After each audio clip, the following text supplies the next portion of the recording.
Good morning, Dolphins fans. Happy Friday, everybody. Welcome back to another edition of Dolphins on 5. I'm David Eversole, joined, of course, by Alfredo Arteaga. Before we jump in, a lot to talk about today with a huge matchup. Want to mention one of our fantastic sponsors here, of course, is the 5 Reasons Network, Prize Picks Daily Fantasy. Big weekend coming up between college football and the NFL, obviously. A lot of action. Make sure you get in there with promo code FIVE. You'll get a full deposit match up to $100. And we'll have a lot of content over the weekend to help get you prepared, set a few of your entries for what's going to be a really exciting weekend. So, Alfredo, once again, thanks for joining us. And we want to talk about the latest news leading up to this monumental regular season game that we have. Yeah, before we do that, I want to talk about Prize Picks. Last night, they were giving away money with over 16 and a half carries for Chubb and over 14 and a half carries for Najee Harris. Of course, I took both over. I hit those. But I added Frymouth over 4 receptions. Yeah, he was a dud last night. I did the same thing. But I had Brissett. His number kept going down. It ended up at 175.5. So that was just like I figured it would be a decent scoring game. I know we were kind of downplaying it on the great benefit show we had last night in terms of the matchup, but it was actually a pretty good game. Yeah. Now I'm experiencing my first losing streak on Prize Picks.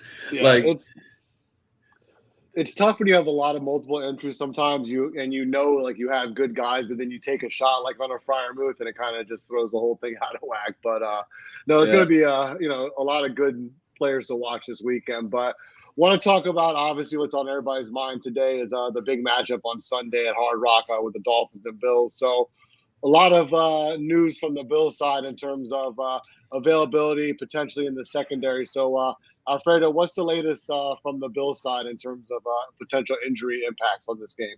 Well, we're going to get an injury report later on today, but if we judge Thursday injury reports how we judge them here in Miami, usually they're the most telling. And yesterday, Micah Hyde was not in Buffalo. He was out of town getting a second opinion on his neck. Dane Jackson was out. That right there, that's two members of the secondary. Jordan Poyer did not practice as well. And, it's essentially a mess in the secondary for the Buffalo Bills so far. It's looking like, and reading between the tea leaves of what the Buffalo Bills beat writers are saying, Micah Hyde is looking unlikely, but Jordan Poyer looking like he might play. Dane Jackson also looking unlikely, which means that they would have 2 rookies playing cornerback on Sunday against Tyreek Hill and Jalen Waddle. So make of that what you will. Yes, kind of sets up to perhaps a similar scenario as what we saw last week, especially in the second half versus Baltimore, obviously. So what about on the Dolphins side? I know Xavier Howard's back in practice, and we discussed the team looks relatively healthy going into the game. I mean, it's early in the season, so, you don't have those late in the year, bumps and bruises quite yet as much. So anything to report on the Dolphins side that maybe we should look out for today? Yeah, we're just watching what's happening with Ethan Carter and Hunter Long to see which one's going to be active or not, to see whether Tanner Connor is going to get any run or not. But I don't think it matters too much because the Dolphins are kind of falling into what they're going to be. And what they're going to be is a 21 personnel and an 11 personnel team, which means 1 tight end. And 21 personnel is 1 tight end, 1 fullback, 1 running back, 2 wide receivers. And 11 personnel is 3 wide receivers, 1 running back, 1 tight end. So they're not using 2 tight ends too often. So it stands to reason they really don't need that many to be active on game day. So that's pretty much it. On Wednesday, it was looking like, whoa, Xavier Howard has a groin issue. He volunteered to the media that he's fine, he's feeling good, that he needed a day rest just to rest up the groin a little bit. Sam Madison, his position coach, actually came out and said, yeah, he's playing. He's going to be fine. Teron Armstead is also dealing with a toe injury, but it's more of a maintenance thing. Teron Armstead is not the type of guy that needs a whole lot of practice. So it's understandable that he sat out a practice as well, but the team is relatively healthy. Like, this is a healthy team. And I would say I would watch Andrew Van Ginkel. I would expect his snap count to start going up a little bit as he gets further and further removed from his appendicitis issue.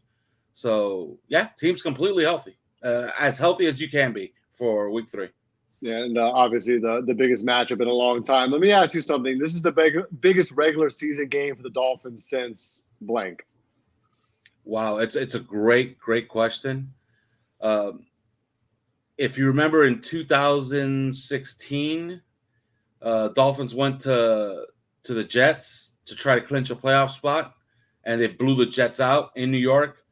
I don't think that was such a big game because the Jets were bad. That was a really, really bad Jets team. They were starting. I forgot the name. I even forgot the name of the quarterback they were starting, but he was their third stringer, and Dolphins beat the crap out of them all day, including a sandwich by Cam Wake and Ndamukong Suh. I don't know if you remember that. So I would say that one, although some would point to 2020 in Buffalo, trying to clinch a playoff spot. So I maybe that one, but I'll lean toward that 2016 game against the Jets, even though it was a bad Jets team.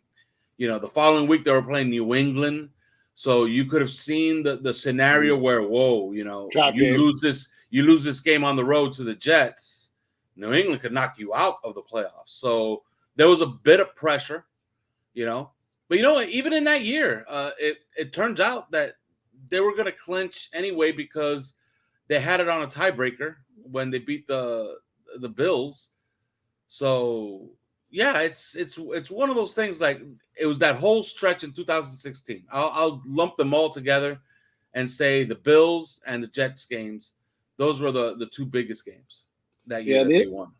And the implications in this game are twofold. Obviously, in the seasonal division race, AFC race, obviously this is a huge game at the top of the AFC East early in the year. But it's also a litmus test game in the overall status of Miami and how they compare to Buffalo, who's really dominated the Dolphins in the last 3 games or so at least. And it's going to be a great atmosphere at Hard Rock Stadium. Full disclosure, I'm a season ticket holder. I've been for a long time.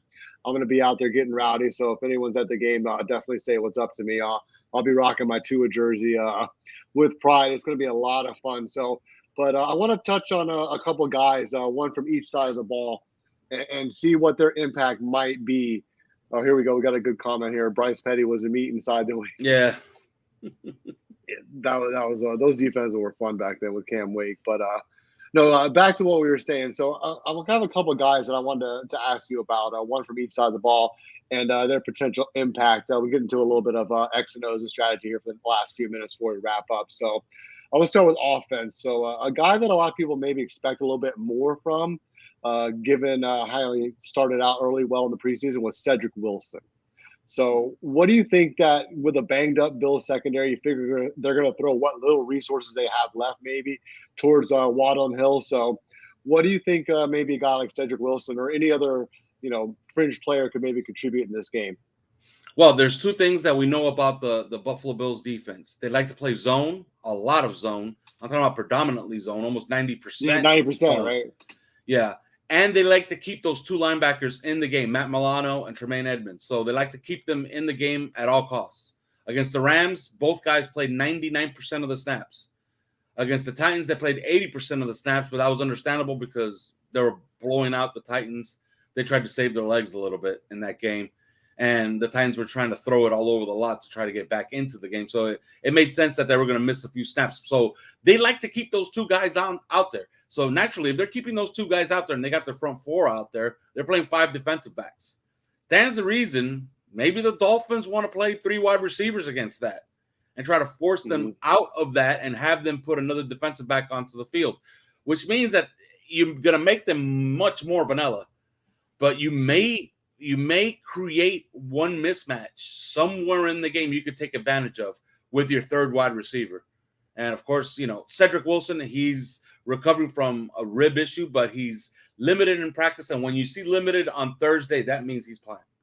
So I love to see who that third wide receiver is going to be. Mm-hmm. I love to see how they're going to attack the Bills because it just makes so much sense to try to use your third wide receiver against those Bills linebackers because they will not take them off the field.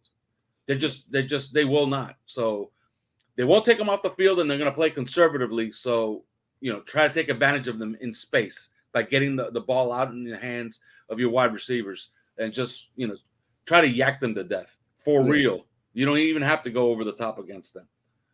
Yeah, that's what they want to limit, obviously, with that conservative defense, those shell coverages and such.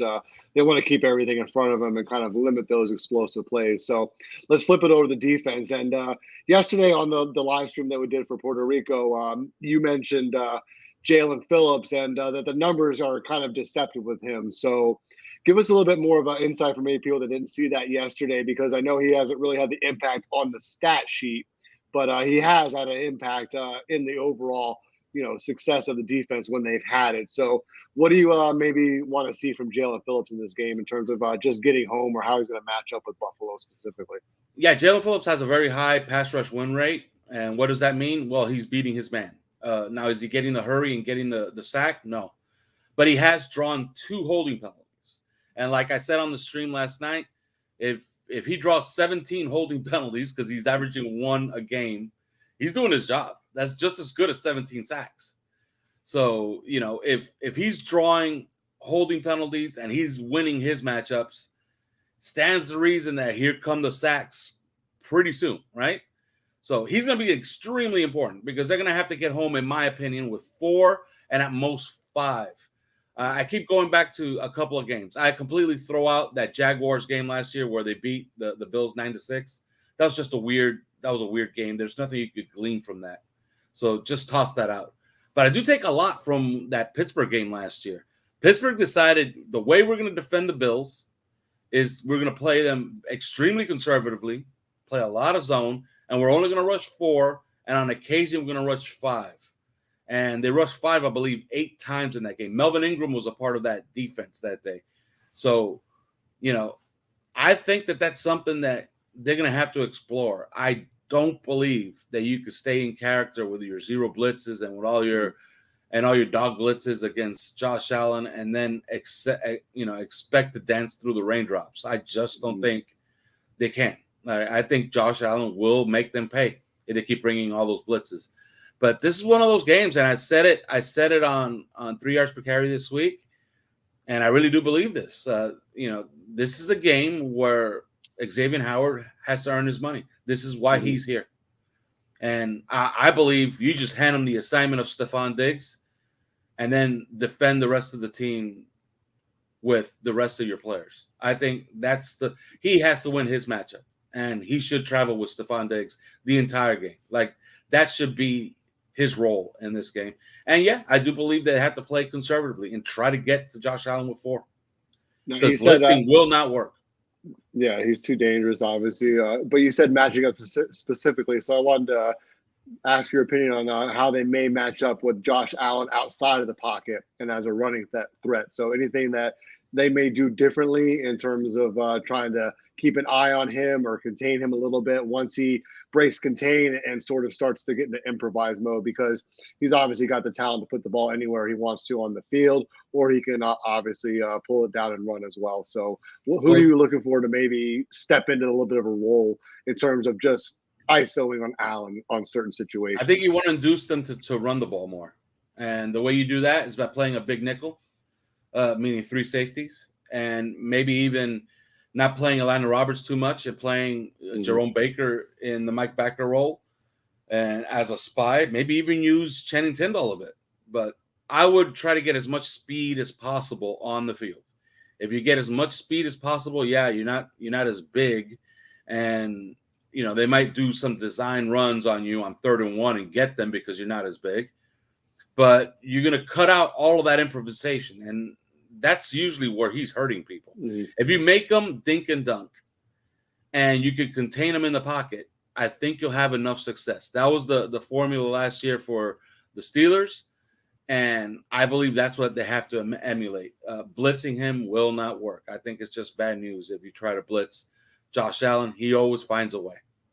And I think that kind of answers Garrett's question here. Thank you, obviously, for watching and sending that in. So, yeah, I agree with you. I think you got to kind of shorten the game and limit the explosive plays with them. And if they're going to drive it, you got to make them push it down 10, 8, 10, 12 plays to put it in the end zone or even keep them to a field goal. That's going to be key. And obviously, when you're kind of a little bit punching up in weight class, you've got to win the turnover and the penalty battle. So, not going to take a perfect game necessarily for Miami to win, but they've got to be better in those aspects. I don't think you can lose a turnover and or penalty battle in this game and expect to have a good outcome unless a lot of other things go your way. So, any other last minute words before we wrap it up today, leading up to the game? Yeah, I know it's popular to say that the offense is going to have to run the ball, keep the Bills off the field. That's not what they got to do. They got to keep pushing the ball. They're different. It used to be under Brian Flores that they want to play complementary football and try to have the offense set up our defense. No, it shouldn't be that way anymore. This offense needs to get out and get into a rhythm. They're going to have to score points against the Bills to win. They're going to have to score at least 4 touchdowns to win that game. And I would say maybe around 30 to 31 points to win it if they have the proper game plan, because the Bills will score. They'll just score by default. So, they're going to have to play aggressively. They cannot be conservative on offense and hope to win this game. This is not 1994 anymore. You're going to have to score points. Yeah, you're going to have to obviously make the most of your opportunities when they do present themselves. So, big weekend. What do we have in terms of coverage? I know the latest 3 IPC is out. So, what other coverage we have leading up to Sunday? Oh, I think we're going to have our pre and our post, as always. And, of course, we'll have a recap of everything that happened in that game on 3 yards per carry on Monday. So, look forward to that. Yeah, it's going to be a huge game, and hopefully it goes in our favor. I want to thank everybody, and we'll see you guys after the game.